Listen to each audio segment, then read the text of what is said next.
How y'all doing? Facts for the Ghost of Podcast. This segment is brought to you by Facts for the Ghost of Podcast, DJ Lottie Dottie.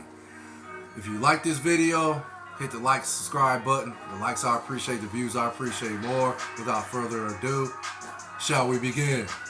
How y'all doing? Facts for the Ghost of Podcast, DJ Lottie Dottie. Today's segment is going to detail a rather unusual comeback by the Cleveland Cavaliers last night against the Boston Celtics. They were down by 22 points in the fourth quarter. I'm not sure if it was at the 7-minute mark or the 9-minute mark, but nevertheless, they were down by 22 points in the fourth quarter. Now, I think this loss by the Celtics is more than an indictment on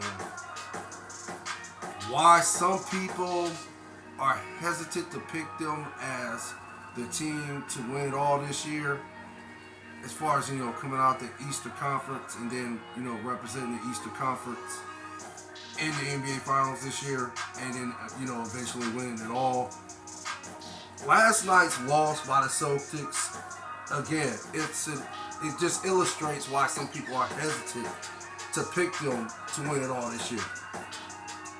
It just seems like they have these type of, I don't know, they stagnant on offense, the ball stops moving, and they rely more on their talent, basically the exceptional skill sets of Jaylen Brown and Jason Tatum. And, I like to think, I at least know Jason Tatum is a superstar. I like to think he's considered a superstar. Jaylen Brown, definitely a star, but he might be considered a superstar also. But again, this is, these are the two players on the Boston Celtics team that actually, gives them the ability to play at the highest level and, paints a picture as to why most people in the NBA are picking them to win the championship this year, win it all this year. But again, it seems like they rely more on Jaylen Brown and Jason Tatum when the game gets into crisis, when the game is in the crisis to be exact, when they need critical, buckets.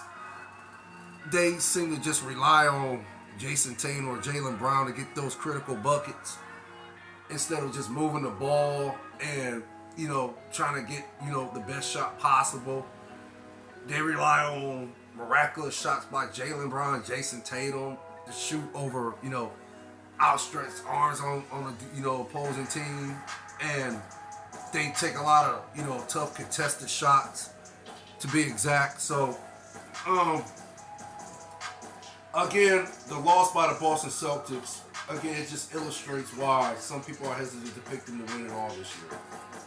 And, again, it just seems like they took the foot off the gas pedal against the Cavs.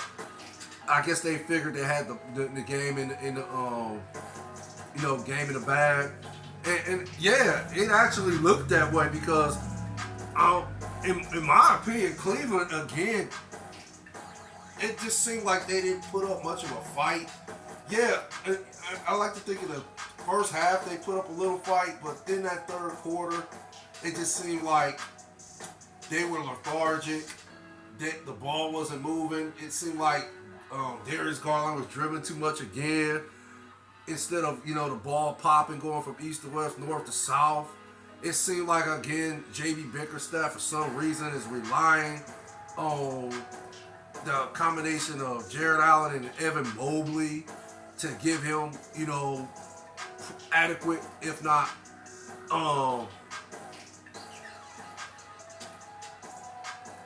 adequate production, if not, production at the highest level. I don't know what J.B. Bickerstaff sees in that combination of Jared Allen and Evan Mobley. I don't know what is giving him the confidence to think that type of production is going to happen, because Evan Mobley, in my opinion, he just doesn't shoot the ball enough, or he's just not a consistent jump shooter. It just seems like at times he doesn't give the effort. I compared him to Anthony Davis, and not,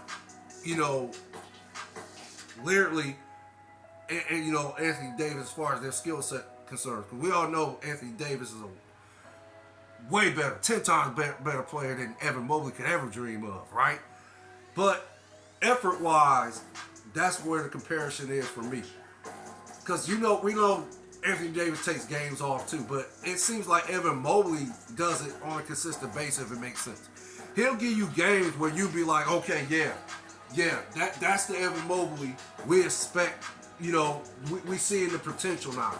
This is how we expect him to play going forward. But then he'll give you about two or three games where he's just his play is adequate, if that makes sense. Not saying Evan Mobley's not a good player. Not saying he still doesn't have the potential to be either a star player or a superstar. But I think he's 3 years in, and it just seems like I don't see what has changed. I don't see no improvement in his game. As far as he's basically the same player he was in his rookie season, if that makes sense. Could be wrong. I mean, I'm going to be honest. I watched the Cavs game